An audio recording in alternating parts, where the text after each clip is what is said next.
para animar a su ejército en el desierto. Se reúne con el recién nombrado general Montgomery. Montgomery no fue la primera opción de Churchill. Y todos estos soldados en el desierto están un poco preocupados.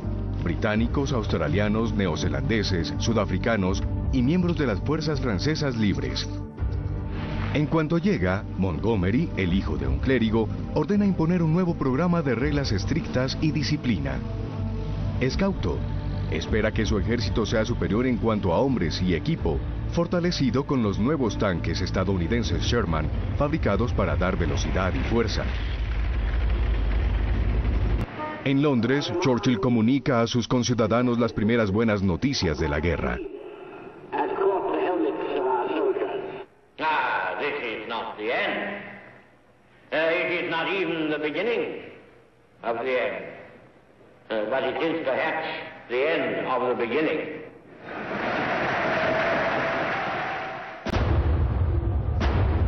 De vuelta en su cuartel general, la Cueva del Lobo, Hitler expresa su desdén.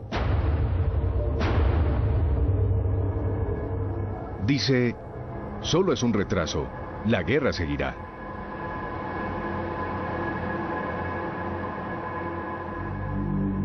Y de hecho, así es. Los aliados abren un nuevo frente al norte de África, un primer paso hacia el control del Mediterráneo. Como en 1917, las tropas estadounidenses cruzan el Atlántico. 8 de noviembre de 1942. En las costas de Casablanca y Orán, los británicos y estadounidenses son recibidos con fuego de los cañones franceses de Vichy. Contraatacan. El norte de África todavía está controlado por el régimen de Vichy, que colabora con los alemanes. La lucha es violenta y las fuerzas locales sufren enormes pérdidas. El líder de Francia Libre, el general de Gaulle, pronuncia un discurso en la radio de Londres. Soldats, marins, aviateurs, fonctionnaires, colons français d'Afrique du Nord, levez-vous, aidez nos alliés, joignez-vous à eux sans réserve. Después de 2 días de combate contra los libertadores, las armas son silenciadas. Los aliados aseguran su desembarco.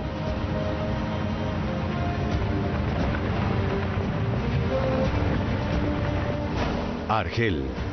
En Argel, el pragmático comandante en jefe estadounidense, el general Eisenhower, negocia con el comandante del ejército del régimen de Vichy, el almirante Darlan.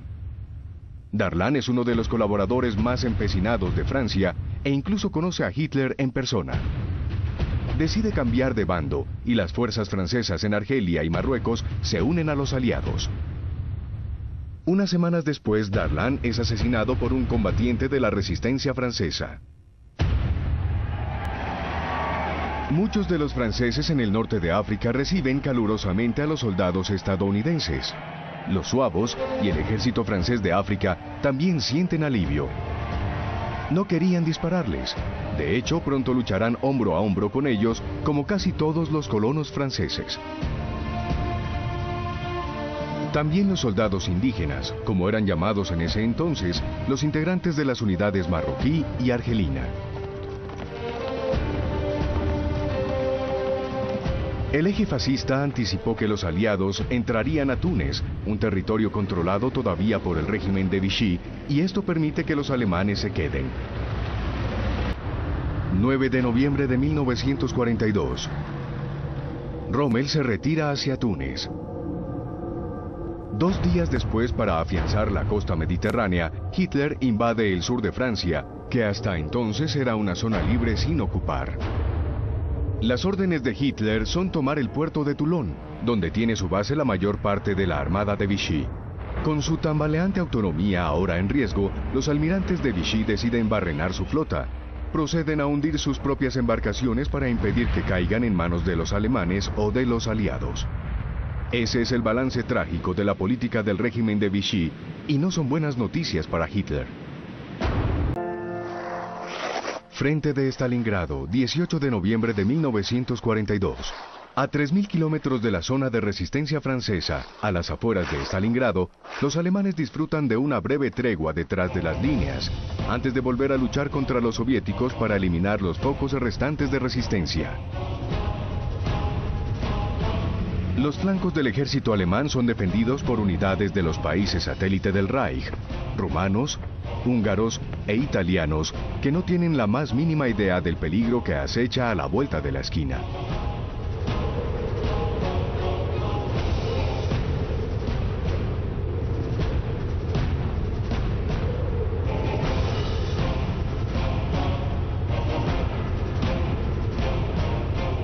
A pocos kilómetros, las tropas soviéticas se preparan para atacar.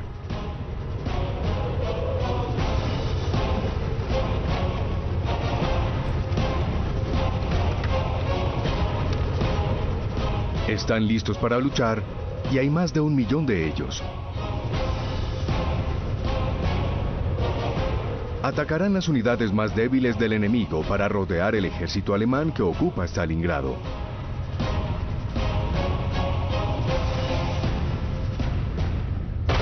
...19 de noviembre de 1942. A las 7 de la mañana, los soviéticos arrasan las líneas enemigas, atacándolas con lanzacohetes que ellos llaman los órganos de Stalin.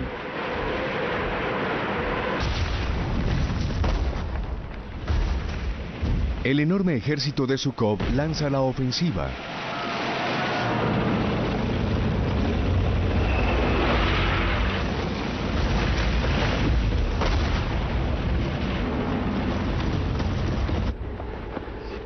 Los húngaros no tienen suficiente munición.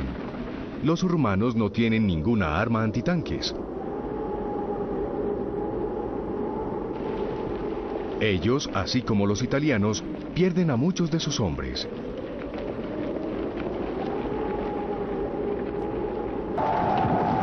Kalach, en el río Don, 23 de noviembre de 1942.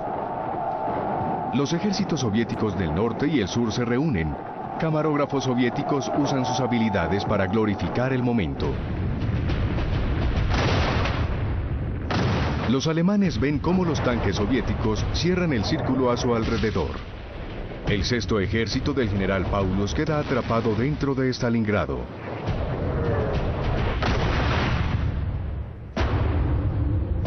Hitler está en el Berghof, su retiro en Berchtesgaden, en los Alpes bávaros, donde le informan de la ofensiva soviética. Su reacción inmediata es esconder estas noticias del pueblo alemán. Se apresura a su cuartel general en el este de Prusia y declara: si el sexto ejército se retira de Stalingrado, las Wehrmacht nunca podrán volver. Paulus podría evadir el cerco, pero debe obedecer órdenes. Cuando Hitler llega a la Cueva del Lobo, le envía este mensaje: no cedan, un ejército irá a rescatarlos. Pero ningún ejército puede llegar hasta ellos, y los aviones de la Fuerza Aérea Alemana no entregan las provisiones suficientes, a pesar de las promesas hechas por el jefe de esta, Hermann Göring.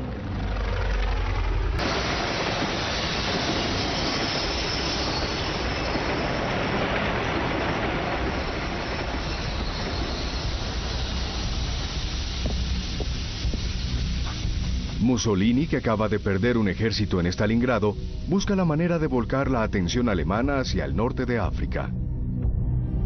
Él escribe a Hitler: en mi opinión, Rusia nunca podrá aniquilarse. Está protegida por su tamaño. Un territorio tan inmenso nunca puede conquistarse ni tomarse. El capítulo ruso terminó. Debemos hacer la paz con Stalin. ¿Qué hará Hitler? Negociar sería admitir que la campaña en Rusia fue un rotundo fracaso. Sin embargo, los eventos futuros no le darán opción a Hitler. Roosevelt, el presidente de los Estados Unidos, llega a Casablanca, en Marruecos, para asistir a una de las reuniones más importantes de la historia moderna. Casablanca, Marruecos, 13 de enero de 1943. Él y Churchill quieren resolver la difícil incógnita de la política francesa. Roosevelt quiere excluir a de Gaulle, que desde 1940 reclama su legitimidad como líder del movimiento de resistencia francés. Roosevelt dice: el general de Gaulle es un soldado, ciertamente un patriota y consagrado a su país, pero por otra parte también es un político y un sectario, y creo que tiene todos los atributos de un dictador. Roosevelt prefiere invitar a otro de los grandes líderes de Francia a Casablanca, el general Giraud. Hecho prisionero en 1940, acaba de escapar de Alemania y ha llegado al norte de África. Causa una buena impresión. Churchill sigue apoyando a de Gaulle, a quien invita para intentar reconciliar a los dos generales rivales, una tarea que no es fácil.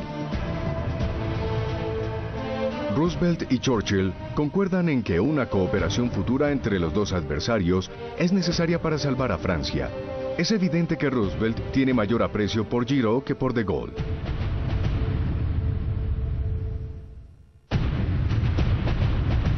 Luego, en la conferencia de prensa de clausura, Roosevelt y Churchill hacen una declaración de suma importancia.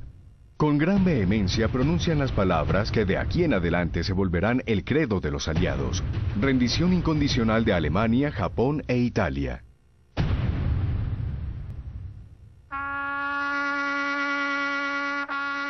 No habrá más negociación. Los aliados seguirán combatiendo el eje fascista hasta el mismo fin. El precio en vida será alto, y muchos creen que esta posición radical, cuyo propósito es tranquilizar a los soviéticos, solo servirá para aumentar la devoción de los alemanes por su Führer.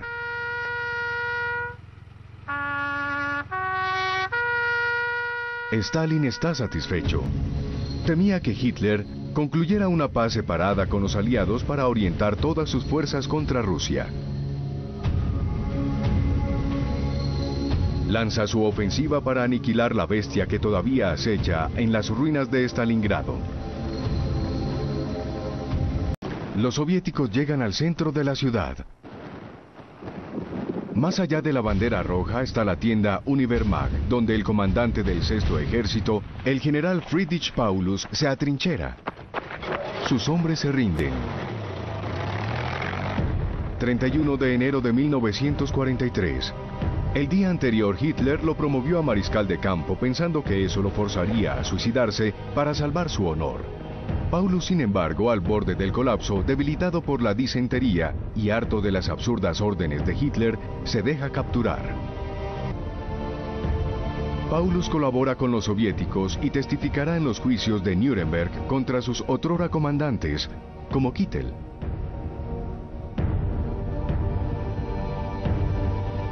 Cuando es liberado en 1953, se establece en Alemania Oriental. Su reacción es primordialmente un rechazo a las políticas ultrajantes de Hitler. Muchos de sus hombres sienten lo mismo.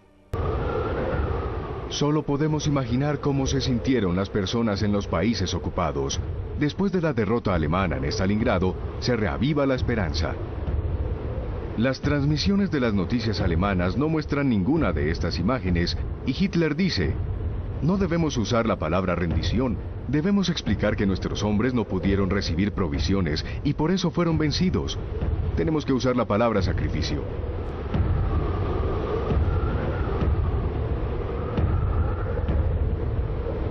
Los nazis quieren convertir este desastre nacional en una oportunidad para estimular al pueblo alemán.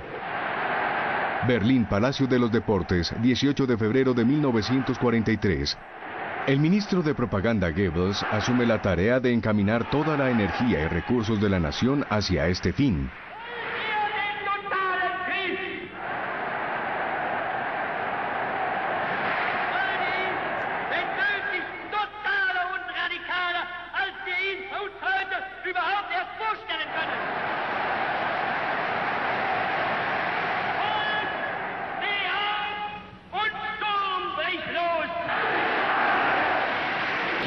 Entre el público claramente exaltado está Albert Speer. Dotará a Hitler con los medios para implementar la guerra total. Hitler lo llama su único amigo. Este arquitecto de 38 años, constructor de los edificios megalómanos del Führer, fue nombrado ministro de armamentos.